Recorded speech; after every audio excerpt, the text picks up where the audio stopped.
dengan rela hati, dengan happy gitu. Terbanyak loh kita di sekolah Muhammadiyah dalam bentuk persen. Karena saya sampaikan ke anak-anak, saya sampaikan Universitas Pertahanan, saya sampaikan BINUS, sampaikan universitas-universitas yang mendapatkan beasiswa tanpa bayar. Bapakmu itu, dan motivasi itu saya mulai dari kelas 4. Bapakmu ngasih uang berapa lek? 10.000 us, cukup orang? Dicukup-cukupin us, kan buat infak 2.000, oke, sisanya 8.000, oke, cukup us. Kok lendor, kalau kamu besok punya anak, pengen ngasih berapa? 50.000 us, amin. Maka 25 tahun lagi, kamu harus ketemu sama Bu Vika, kamu harus jadi sukses. Jangan seperti ayahmu yang ngasih kamu 10.000, harus kamu ngasih lebih. Caranya bagaimana sukses? Kamu gak bisa menerima privilege orang tuamu, maka tugasmu adalah belajar dan berjuang mati-matian. Saya sampaikan itu. Maka yang masuk, saya kasih tulisan. Satu kunci adalah belajar dan berjuang mati-matian. Karena anak-anak kita itu, kalau saya tanya pasti milih lahir dari Raffi Ahmad. Nah enggak, Jokowi langsung jadi wakil presiden. Tapi kan nggak bisa memilih. Waduh, bundaku ini galak banget, berbokeh, nggak bisa.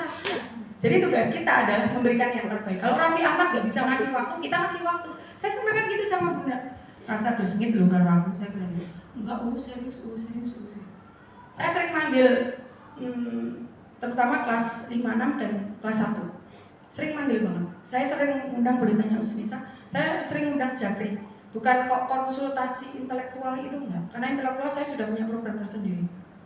Sholat benar, karena rata-rata anak sholat itu kosongnya ada di Isya dan juga subuh. Isya sama subuh itu poyo. Saya harus buat, terus saya tuh harus buat boarding. SMP, bahkan saya lakukan survei itu hampir 90%. Mereka itu pengen saya membuat SMP boarding Jogokarian. Tambah lemes karena nyari yang hafalan Qurannya senada seirama sama pendidikan karakter. Jadi anak kami itu punya targetnya. Kelas 1 sudah target sendiri, karakternya seperti apa, pendampingannya punya cara sendiri. Kelas 2 seperti apa, kelas 3 seperti apa, kelas 4 seperti apa, 5, 6 mundur 1, 2, 3, 4 sudah mundur. Jadi kalau melihat di Mujunta, kok anaknya nggak ada yang minum sambil berdiri? Bunda boleh survei di seluruh sekolah negeri dan swasta. Makan sambil berdiri masih ada, minum sambil berdiri masih ada. Saya habis berkeliling ke 37 sekolah Muhammadiyah, dan saya temukan hampir 95% masih ada. Di Jogokarian ya. Di Jogokarian itu menyapa ustadz sayangnya 10 kali ketemu 10 kalinya. Anak-anak bagaimana tawaduk terkait dengan habit bahwa sepele boleh ditanya. Kursi dikembalikan ketika nanti maju ke depan, tidak dengan didorong grok begitu. Bagaimana kerapian di tas, pulang nggak sandal sepatu dicangking kaos kaki melebu tas ambune karu-karuan gitu. Ini habit yang mahal. Tidak semua sekolah memberikan Jogokarian ada. Saya iklan sedikit boleh ya, karena PPDB saya 2025-2026 sudah tutup, jadi nggak apa-apa. Gitu. Jadi bagaimana yang saat ini saya prihatinkan di kota Yogyakarta dan sudah saya sampaikan waktu kemarin bertemu dengan Pak Didik, Ketua Majelis Desmen PP. Tolong Pak Didik, ASPD boleh digenjot di sekolah Muhammadiyah, tapi kembalikan roh pendidikan Kiai Haji Ahmad Dahlan, bahwa dunia pendidikan di Muhammadiyah itu utamanya adalah etika dan karakter. Jangan sampai nanti keluar dari SD Muhammadiyah diterima di negeri, karena favorit di Yogyakarta ini adalah negeri mandate. Anak saya namanya 28, milihnya di boarding Muhammadiyah bisa saya sebut. Saya selalu luruskan ke situ. Itu harus diutamakan karakternya. Kok bingung tuh nututi sapen, ora iso nututi sapen itu. Sapen itu sudah terbentuk untuk IPA, matematika, kemudian nggak bisa realistis. Anak kita masuk sapen apa ya nanti ASPD ini belum kan belum tentu. Maka sebagai orang tua, kalau saya ditanya sebagai seorang praktisi pendidik, sekolah yang terbaik adalah lihat, analisa, kenali anak kita. Sekolah disurvei tidak berdasarkan katanya, berdasarkan kono, berdasarkan kene. Enggak. Lihat, di situ 3 jam 4 jam. Saya tuh 2026 mau nyari SD. Saya duduk di situ 2-3 jam. Setiap 1 minggu 1 kali, dan saya sudah keliling semuanya. Mau mana? Mau yang masuk 38 juta sudah saya dudukin gitu. Sudah saya dudukin.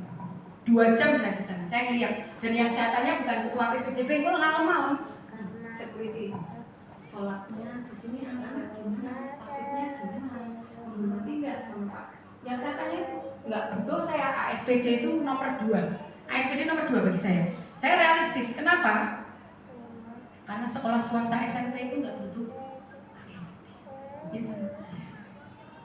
Pendidikan utama, penanggung jawab, mengukir watak, penalaran, recovery, dan motivasi. Ingat, recovery dan motivasi. Jadi, Bunda itu recovery. Jangan anak itu dihabiskan di rumah bahwa opo-opo salah. Kalau saya boleh survei, bully terbanyak itu bukan sekolah loh. Bully terbanyak di mana? Di rumah. Kayak main basket apa itu? Kayak apa itu? Gitu. Nah di sekolah lagi ono kasus setitik dulu, langsung viral, langsung heboh, langsung rakar-karuan masak sih. Mah do neng-nengan anak ini apian, orang tuanya neng-nengan. Itu banyak banget gitu. Tapi tidak di sini. Kemudian pola asuh sangat berpengaruh. Kalau panjenengan menyampaikan bahwa anak TK itu belum bisa dijauhi gadget, anak saya itu 2 minggu gadget main maksimal 1 jam bisa. Caranya gimana? Kita harus lebih menarik daripada gadget. Jangan di rumah kita pegang HP. Saya kalau udah jam 6:30 HP semua di locker. Sampai nanti pagi lagi itu baru saya buka informasi dinas dan lain-lain. Kenapa? Kita nonton TV anak kita suruh belajar, nggak bisa. Saya selalu masih survei ke anak-anak. Nah, isi dengan jujur. Orang tuamu yang masih main gadget habis maghrib tidak ngajak kamu murojaah, kemudian tidak mendamping kamu belajar, diisi apa adanya. Saya akan panggil orang tuamu. Jangan takut. Karena apa? Masa depanmu itu lebih penting dari semuanya. Titik. Masa depanmu lebih penting. Meskipun besok kalau saya tanya yang mau dinaikin haji pertama kali bukan Bu Fika, mesti Mbok nih, bapak nih, pasti gitu. Jadi kita harus sevisi dulu. Di situ harus sevisi dulu. Kenapa? Tantangan kita ke depan itu bukan lagi soal nilai. Karena anak sukses itu bukan berbicara nilai. Saya sampaikan ya, kenapa Joko Karya kemudian ngangkatnya ke karakter, terutama religiusitas begitu, karena itu barang langka di Indonesia saat ini. Korupsi terakhir itu apa iya sih kalau kita punya karakter bagus? Korupsi. Makanya saya sampaikan, kalau saya mendoakan anak saya tidak pernah sukses dunia akhirat enggak. Sukses dunia dengan cara yang halal dan insya Allah kamu sukses akhirat.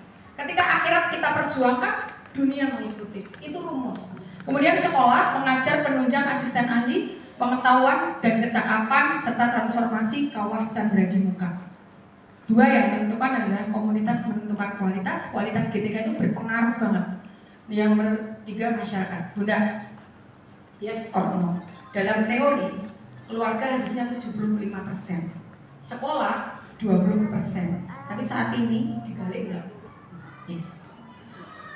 Dan kenapa jenengan harus mencari TK dan SD yang mempunyai visi kuat dalam pendidikan karakter?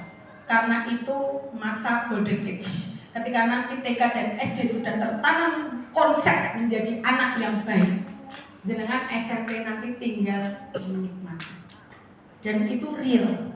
Anak saya coba survei yang sudah lulus tahun 2023 dan tahun 2024 dan 2023, orang tuanya sudah mulai nyaman. Bahkan alhamdulillah istiqomah di hafalan. Next. 5 menit lagi. Nah ini yang saya selalu lihatkan ke anak-anak kita. Anak-anak kita itu yang tak ajak outing kelas di mana, Us? Pasar, biar lihat gimana cara bawa abot. Diwangi itu bantu bawa sayur. Apa enggak? Cuma dikasih berapa 5.000. Saya suruh bawain sayur-sayur ibu-ibu yang pada bawa sauyat-oyat di Prawira Taman. Saya ajak kemana? Ke bawah jembatan layang supaya tahu gitu loh. Dan saya selalu pada saat berbagi itu anak-anak yang saya libatkan untuk berbagi. Kamu ke tukang becak, jangan cuma berterima kasih, jangan. Tanya penghasilan mengayuh becak sehari berapa, tulis datanya. Dan kamu menerima berapa. Lihat bapakmu kerja, seharian di rumah ketika hari Sabtu lihat, analisa, tanya Bapak sehari dapat berapa dan apa mimpi Bapak untuk kamu, tulis itu. Jadi kalau kamu memang sekolah, memang menghafal Quran, yang ada di otakmu adalah sama saja kamu memberikan tiket ke neraka untuk kedua orang tuamu. Itu dicamkan baik-baik. Dan itu motivasi itu nggak terlalu sering nggak saya lakukan, nggak benar. Jadi saya sudah rutinkan 2 bulan 1 kali untuk mereview. Karena kami sudah melihat data di database. Ini yang saya takutkan anak-anak, saya nggak mau loh 20 tahun lagi saya ketemu kamu dengan posisi yang seperti ini loh nak. Buat us, coba yuk, kan bangun ya, angkat semennya, gak kuat tuh semen. Tapi nak tuh panas, sumuk, meringat, tapi nak tuh jangan pernah. Kalau anak cuma dikasih teori generasi alpha itu nggak dapet nih, harus praktek, harus praktek. Bahkan saya di Joko Karian itu tidak ada kok. Yuk, outing kelas, yuk. Terus habis itu outbound pulang, nggak gitu. Untuk outing kelas, sifatnya adalah outbound 1 hari. Anak-anak harus melampaui 21 hari. Di kelas atas 21 hari itu apa? Sholat malam. Nggak boleh putus. Kalau putus berarti kamu nggak boleh ikut outing kelas. Yang kedua, pendidikan kemiliteran. Kita kerjasama dengan Brimob Polda Daerah Istimewa Yogyakarta. Dan yang ketiga, capaian karakter 6. Di kelas atas itu membantu orang tua di rumah minimal 1 pekerjaan. Yang kedua adalah menata almari sampai apa? Menata almari sendiri. Kemudian yang 3, belajar tanpa diminta dan tanpa radio butut. Yang nama anggap radio butut adalah orang tuamu yang kalimatnya sama kayak sinau. Harus. Yang keempat adalah murojaah dengan capaian yang sudah ditentukan. Dan yang terakhir adalah bagaimana kamu bangun sebelum subuh untuk bisa murojaah sholat malam. Lakoni selikur dino, era dari kebiasaan tak traktir bakso. Baru nanti boleh ikut outbound. Abot Bu Vika, enggak, nanti ringan di akhirat. Abot sekarang, tapi ringan. Kalau udah jadi kebiasaan itu